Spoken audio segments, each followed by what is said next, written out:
And welcome to this episode of the Good Citizen Podcast. It's my honor today to have on Dr. Albert Mohler. Dr. Mohler, thank you for joining us today. How are you? I'm doing great, Josh. Good to be with you. So this is a guest that really does not need an introduction for our audience, but just a few of his key responsibilities right now. Dr. Albert Mohler Jr. serves as president of the Southern Baptist Theological Seminary, the flagship school of the Southern Baptist Convention, one of the largest seminaries in the world. In addition to his presidential duties, Dr. Mohler hosts two podcasts, The Briefing, a daily analysis of news and events from a Christian worldview, as well as Thinking in Public, a series of conversations with the day's leading thinkers.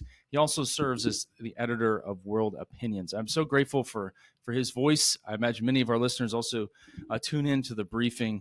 So Dr. Mohler, just wanted to just start out with a question. I enjoy starting with a story. Is there anything or any particular way that God's just been working in your ministry? Maybe it's at the seminary, in your advocacy or your podcasting, but just any recent way that God's really blessed. Yeah, let me just tell you this. We've been in an incredible week here on the campus for both the seminary and the college. And I was walking with a couple today across the campus, and they were reflecting on something they'd heard me say. And that is that what brings me great joy is seeing creation order recapitulated on this campus with all these students, and then especially on the seminary side, all these young couples and all the strollers on the campus and just all the kids that are everywhere. It's just a beautiful picture of the kingdom. And this couple had come here to visit, and we walked out, and we could not hardly get through all the strollers and the kids on this beautiful day on the campus. It just reminds me again, the Lord shows his mercy just by showing us, healthy families, showing the glory of God, healthy Christian young people, faithfully serving the Lord and doing so. It's just very humbling to me. And I'm a grandfather of three, and I can tell you, being a grandfather, it just makes me all the more joyful to see young Christian families just doing what they've got to do and get to do to the glory of God. And it's just a lot of it's affirmation. Everything we're doing is important and something, and we get a little foretaste of it. That's precious. I so appreciate that story. I was reflecting some with Dan Darling, who was on the podcast recently, that for the longest time, we've been told that the biblical sexual ethic is a liability.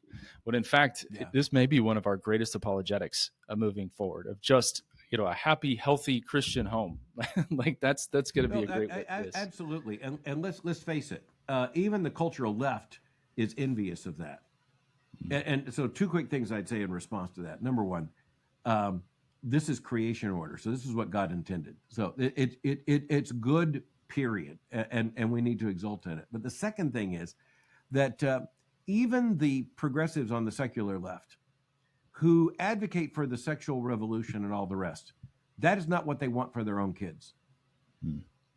And so it's very interesting. They may be about all kinds of public advocacy for all kinds of things, but when it comes to their own kids, they tend to be very protective, which is to say they tend to look like more the Norman Rockwell picture, even as they're trying to destroy the picture. So creation order shines through. So Josh, that's good news, huh? Absolutely.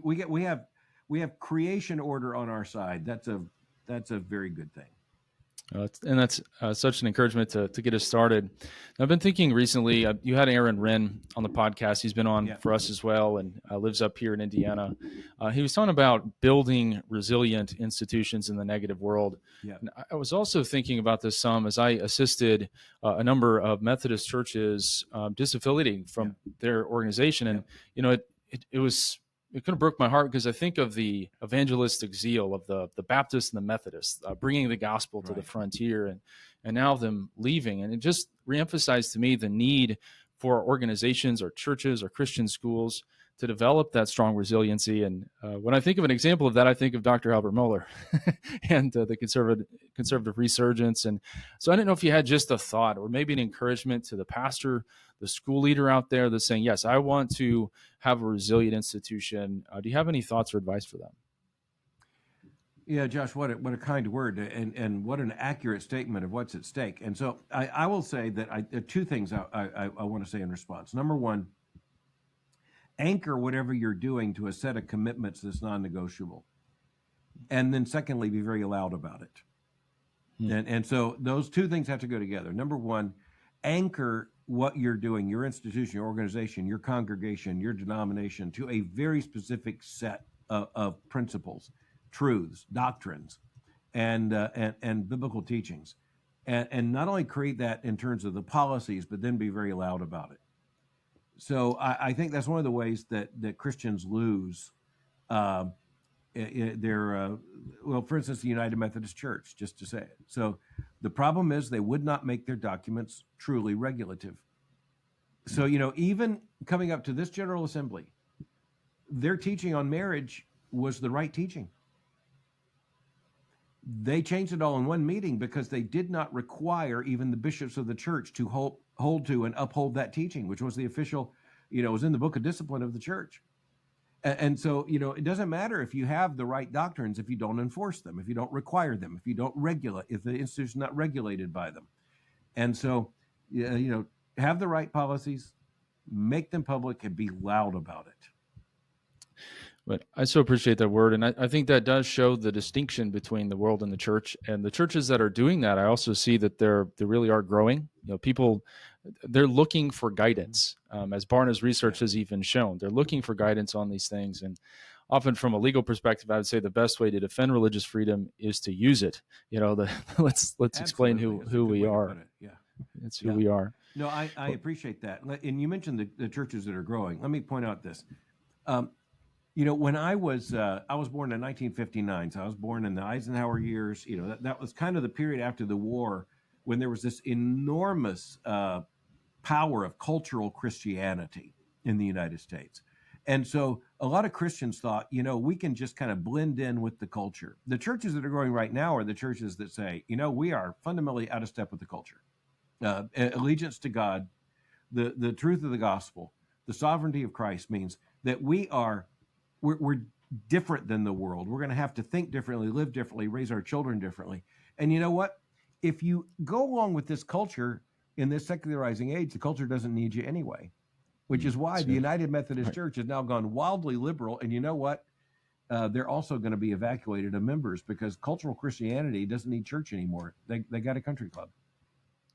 Well, I just appreciate your example in that sense of holding firm to doctrine, being loud about it. It's a great reminder to us. The next question I had, and I'm always amazed at the amount of content that you put out. I can only imagine leading a seminary while also doing the briefing and thinking in public. Was sitting in a focus group of pastors this week talking about public theology and what they should do in the election and civility and all of this. And I'm sure you hear it all the time, but I'm just going to go focus on the gospel. I don't want to talk about politics. And so I'm just interested, what led you to talk about this on the briefing? And kind of the side question there is, where does public engagement, public life kind of fit into the duties and responsibilities of Christians? That's a great question, and I've got to be a little autobiographical. I hope that's okay. Sure, please. Yes. So I was born to a Christian parents, just wonderful Christian parents, and a Christian home in a very socially intact Southern community. And so, I tell people, and not only did all my public school teachers believe in God, they all went to about 4 churches.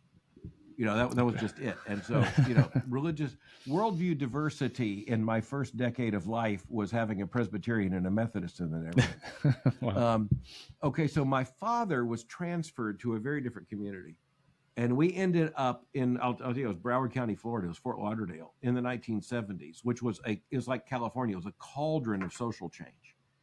And I had public school teachers at that point who were atheists. I didn't even know there were atheists. And now I've got school teachers who are, and frankly are loud about it. If as a 13-year-old I knew it, they had to be pretty loud about it. And so, Josh, I'll tell you, I had a real conflict, apologetic crisis as a Christian. And I think the Lord used that to make me a theologian. And he brought wonderful influences into my life, incredible influences to whom I owe so much. And at the same time, the Lord used moral crises in the 1970s and political crises in the 1970s for me to understand that Christian responsibility is in both of these worlds. And I mean, for instance, the first gay rights movement, and that's what it was called, the first gay rights law in the United States certainly one of the first two or three was Dade County, Florida, which is right to the south of where we were. And it was an incredibly liberal law that was adopted in the mid 1970s, and frankly, a Christian response led eventually to the retraction of the law. Of course, that was a short-term victory, but it was a victory. But an awful lot of Christians who didn't think any of this was important all of a sudden came to understand this is what's going to be taught in the public schools. This is what our children are going to be taught. This is the side the government is taking. So I can just tell you that I've seen these as conjoined questions of necessity since I was a teenager, because Christian faithfulness was clearly on the line on this issue. And so, hopefully I've learned a whole lot in the intervening time, but I basically am the same kid. I basically am the same person who in the mid 1970s, 50 years ago, was facing a very real cultural and theological challenge at the same time. And I could see, even at, as a teenager, they're inseparable in this age. I hope that makes sense. Absolutely. And I just so appreciate your example of that. In speaking with churches, I'll be speaking to a group of college students tonight about Christian citizenship. If Christ is king, and you're talking about the created order, if this is good, not just for us, but for all people, who drew the line, in between your job, your family, where we're supposed to follow Jesus, and government, which is also a God-ordained institution. So it never made sense to me as a holistic biblical worldview, the message we have for the world. The church is being invaded by the state. Mm. The Christian couple, the Christian family, the Christian marriage is being invaded by the state. Like I tell you, it used to be, and in a situation of less cultural conflict, Christians don't have to think about this.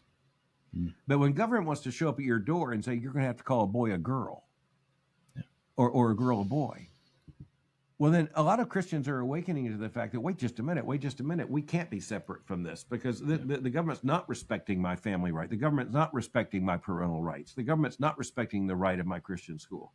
And so I just want to tell you, if anyone who tries to keep these worlds separate is going to find out the very hard way, and maybe too late, that these two worlds are not as separate as you think. And I appreciate you saying that. And I have seen, as we've brought the story of Mary and Jeremy Cox, who I represented, we filed all the way up to the Supreme Court, had their child pulled out of their home because they could not in good conscience affirm his transgender ideology, and telling church leaders like that, this is not us trying to foist some Christian belief. These are just good Christian folks trying to raise their kid in the nurture and admonition of the Lord. Indiana. Right. This is the state of Indiana. Just imagine if you are trying to raise your child in other places. I'll just say Seattle. And so there are a lot of people who are in Andalusia, Alabama, who are saying we're not in Seattle. Well, guess what? You're about to live in Seattle because of the way the laws work and social change works in this country, and the way, frankly, our federal system works. Before long, people are going to be trying to force the state of Alabama to be just like the state of Washington. And the same thing's true for a state like Indiana. The fact that those parents, and I appreciate the fact that you supported them so vocally, those parents had their parental rights invalidated in a way that's not only unconstitutional, it rejects creation order. It is insane, and that's Indiana. We're not talking about Manhattan here. That should be a wake up call. Absolutely. Well, another question I recently had from a pastor, and so I know we're going a couple different directions, but I just appreciate your ministry. And I did want to put in a plug for the seminary, and Andrew Walker and his class doing some great works on ethics there. Because as I've talked to pastors, a lot of times they aren't well versed at times in kind of public theology, or how do I apply this into the public square. And I know Southern does a great job there. But I had an interesting question from a pastor. He said, I understand kind of public theology. You've studied Aquinas, St. Augustine, but I want to know more about the foundation of American government. And so I told him, well, maybe read Bastiat, read Locke, or Blackstone. But I know you have read so widely. I'd be interested, how would you have answered that question? A pastor says, I want to know a little bit more about the foundation of the American order, American government. I think the most essential reading is the Constitution of the United States as read alongside the Federalist Papers. Okay. I think the debates in the Federalist Papers are the kind of origin argument for the United States as we know it. And so that's the first place I would send people. And to be honest, most Americans just picking up the Federalist Papers aren't going to know all the debate, so you need a good guide. And there are some editions that can really help there. But almost all the issues we're talking about today in terms of the American order and our Constitution and the powers of government, they were all debated in those Federalist Papers and by some of the most, I think, providentially brilliant men ever to serve this country. And it always amazes me how young they were at the time of the revolution and writing all of that. It's incredible. Well, thank you. And I'll definitely add that to the suggestion as that comes up. So I wanted to kind of pivot now to talking about a moral analysis for the election. And what we've tried to do on the podcast this month, start out with a sermon on Acts 17. We preached at my home church, moved on to John Stone Street and worldview, Dan Darling about being an agent of grace, speaking the truth, but also being that agent of grace. And so we're going kind of into increasing specificity. And so I wanted to just ask you, and I think the question is, and as I've been in small groups, we have a resource on citizenship that some small groups are going through. The question comes up, and essentially I'm a pro-life Christian. I'm not asking for an endorsement here, but we're looking at this is a deeply moral question. And the analysis has changed in a sense with the Republican Party stepping back from that. And I think as Christians, we are more than just a one issue voter. We've talked about the created order, but it certainly is, I think, the most pressing moral issue of our times. So, and I know you've spoken to this on the briefing, but would just love a little bit of your thoughts as we're heading into the last couple of weeks here in 2024. On what question?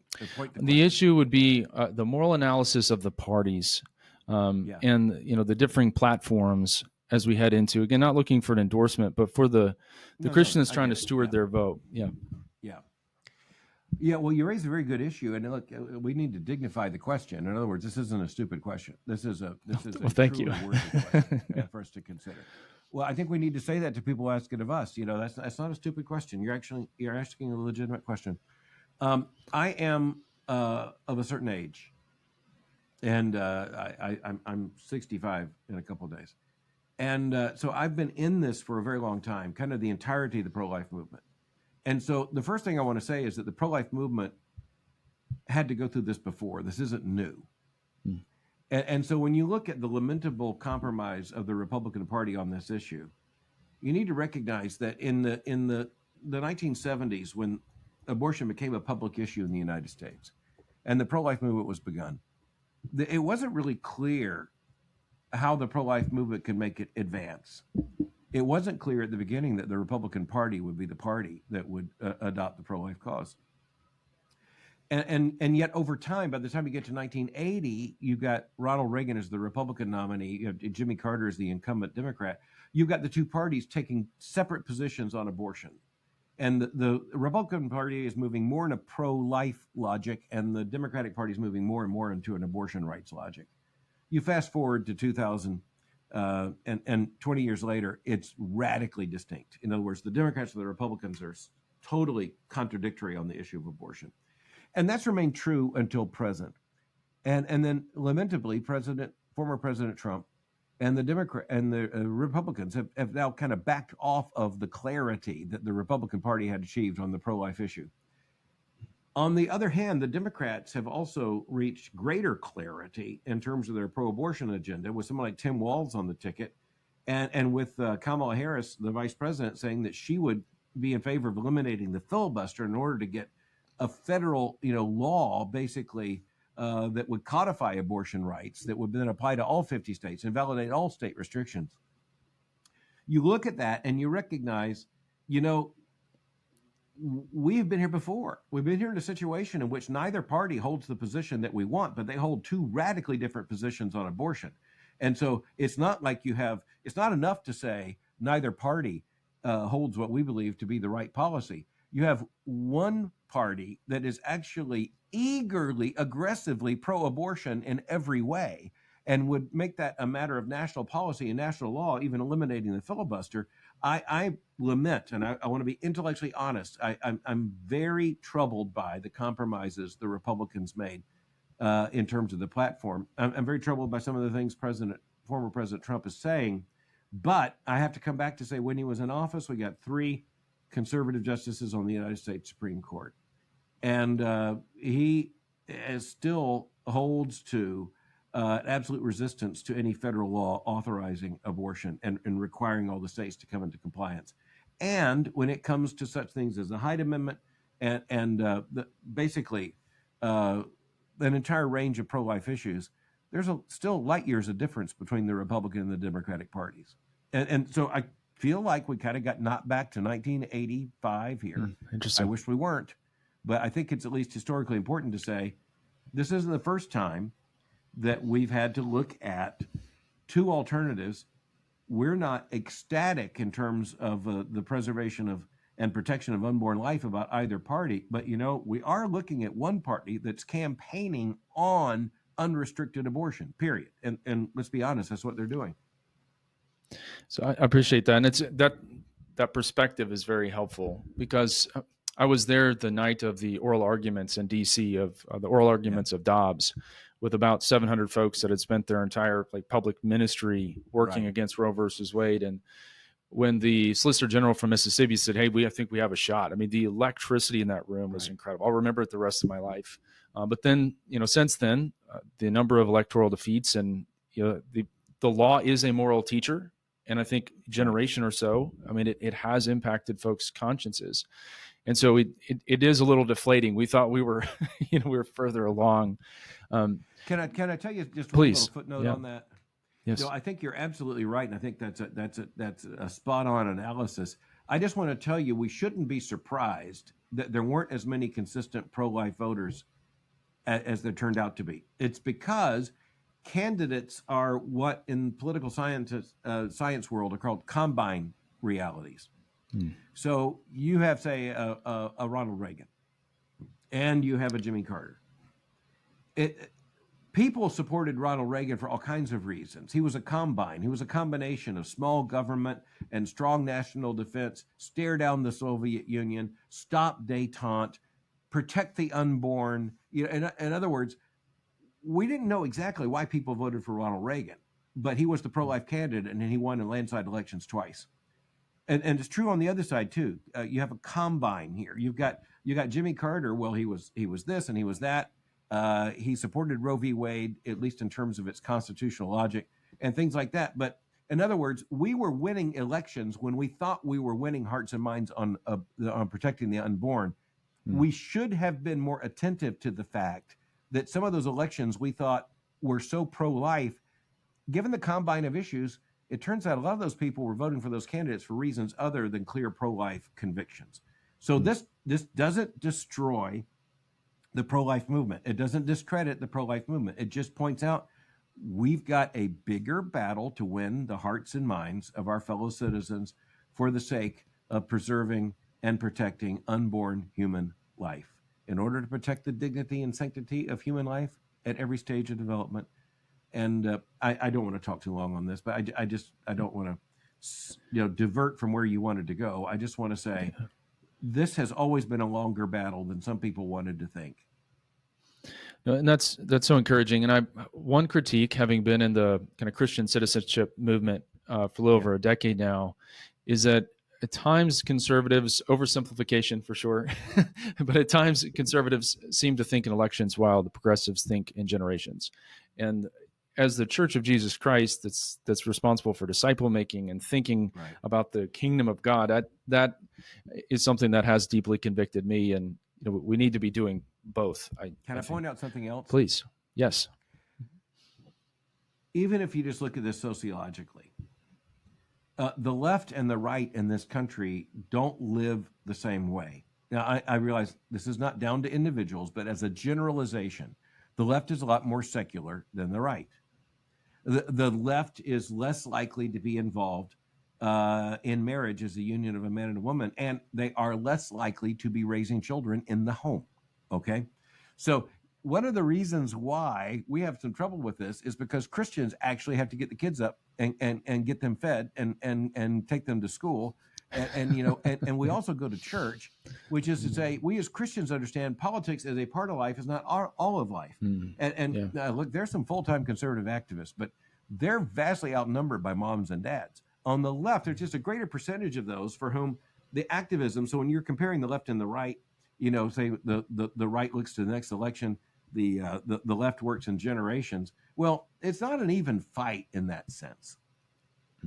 And so one of the things we don't want parents to just get highly involved in politics and not feed their children. No, we understand a Christian ranking of these issues.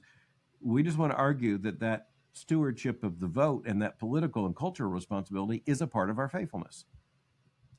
Well, this blends right into kind of my next question, and that is, what is perhaps something that you see about the American experiment as you look towards the future that you're hopeful about? And that you mentioned just raising the kids, getting up, taking them to church, raising the next generation. I've often thought, who in our society, I love the American experiment. My allegiance is to Christ and his kingdom. I think it's a unique and impressive chapter in world history. If it's going to hold together, who's going to go first? Who's going to do the hard work of being civil, of not seeing politics as ultimate, of being the good citizen? I think it's, I think motivated by the gospel of Jesus Christ, that's a hopeful note. But I would be interested, just as, you've studied this for a long time, you're talking about it every day. What are some things that you're seeing that are that give you some hope for the future? Well, let me just give you one demographic fact. We're outbreeding them. That's not a small thing. If just like I tell people, liberal churches don't need nurseries. Conservative churches have to add nursery space. That's the way it works. And I think there's a biblical explanation for this. Let me give you another surprising thing. LGBTQ, T's not working. In other words, I think the left, you'll notice that Kamala Harris isn't coming out and saying how thrilled she is with the transgender revolution. She's one of the major political agents fueling it. And she also won't answer direct questions, even like we saw just recently. She won't answer direct questions on it. But the left has found something of a problem with LGBTQ with the T, because, the average American looks at the women's swim team in the University of Pennsylvania and sees one male body and goes, that does not belong there. And so all I'm telling you is that's a bit of common grace, right? This is, common grace, creation order shines through, and it shines through in a parent's love for a child. It shines through when a neighbor takes care of a neighbor. It shines through after a hurricane when people help each other. And it shines through when people say, I don't think we should have boys on girls' teams. I kind of, even people on the left, they're going to buy into all this. They don't want their daughter, being displaced on a team by a boy. Now, I know we haven't won this issue. We're not close to winning it, but let's just understand the fact that the left has hit a pretty solid brick wall on this issue. So much so that they're in panic, and the only thing they can do is try to force it as quickly as possible by coercive government power. And that's what they're doing. But they're not trying to do that because they're winning. They're trying to do that because they're losing.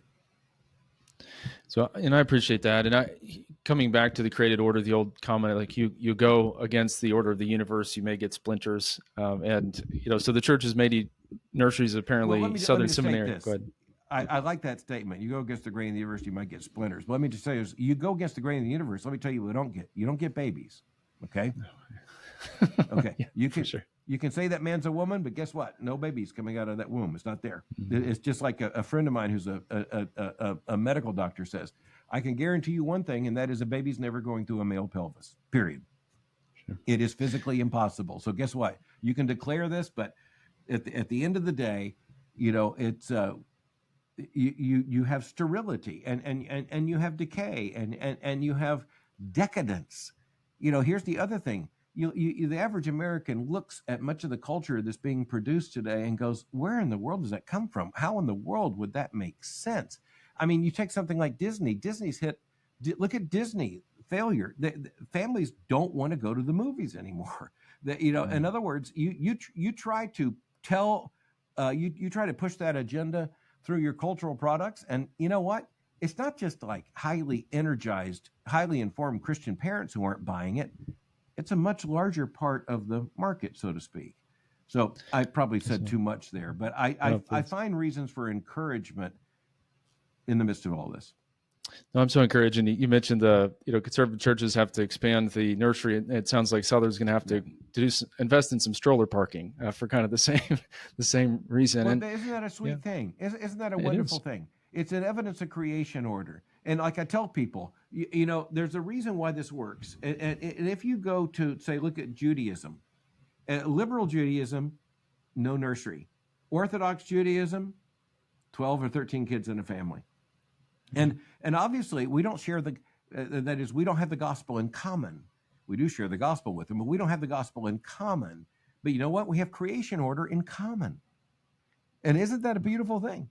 Yeah. I mean, with Mormons, we do not have theology in common. We don't have gospel in common. We do have creation order in common. And there's a reason why. Those who affirm creation order, guess what? Creation works for you, not against you.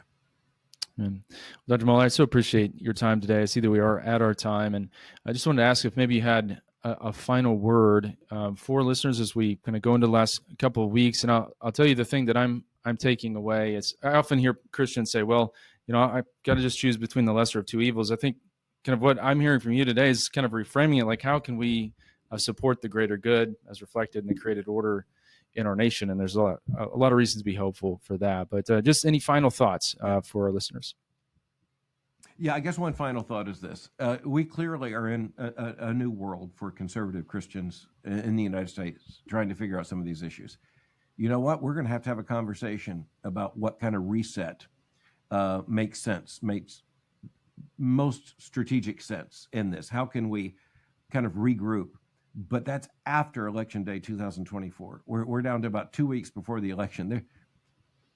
There isn't the time right now for conservative Christians to say, we're going to have to come up with a new strategy for cultural Christian faithfulness in this age. No, we need to have that conversation. But between here and there is an election that demands our vote. And we need to be faithful in this election. And then we just need to be honest. We're going to have to come back after this election and try to figure out some of these bigger questions. And, I'm going to do so with hope. Dr. Mohler, again, thank you for your witness to the world, your voice speaking to the church as well, for your example of ministering faithfully there at Southern for so many years. So thank you so much for your time today. Josh, it's been great to be with you. God bless you and your work.